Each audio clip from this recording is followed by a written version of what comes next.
I wanted to ask you about the conversation we're having in the country about ICE, this Minnesota. You have an experience as an attorney general. You've dealt with law enforcement. I think one of the key concerns about Democrats on the Hill right now is how to rein in ICE in a way that actually protects people. When we see actually ICE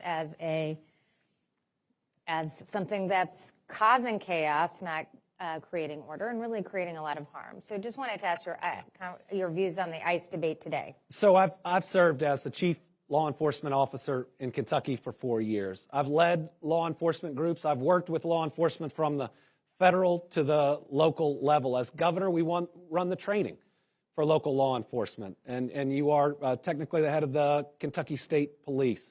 What we see with ICE is an out-of-control law enforcement organization. They have an American body count. They have at least 2 officers being investigated for perjury.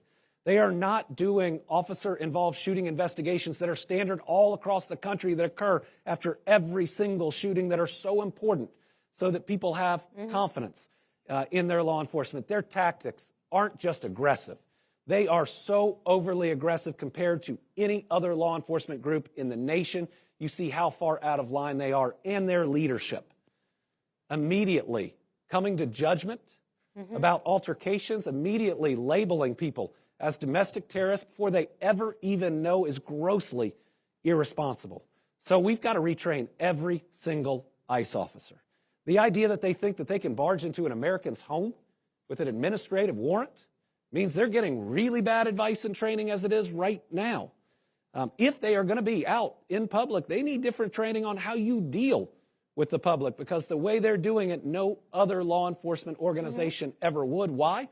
Because the other law enforcement organizations are trying to respect the Constitution and our individual rights.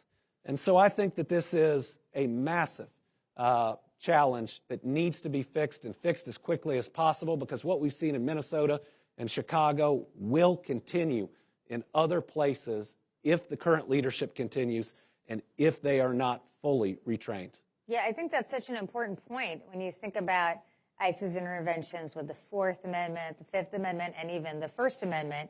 It's really a question of whether they will follow the Constitution like every other law enforcement. The idea that ICE, instead of what they say they're doing, going after dangerous criminals, and by the way, if they know about dangerous criminals in Kentucky, while they're being retrained, send us the information. We'll go get them, and we'll do it right. And you know what? We'll be able to get the conviction because we won't barge into somebody's house without the judicial warrant that you would need so that the evidence can later be used. But you just think about the First Amendment, and ICE is now trying to get people's identity from social media who are criticizing them. That's your American right. ICE even tweeted back at me when I was on The View, saying exactly what I am today. And what I learned is ICE is so tough, it watches The View.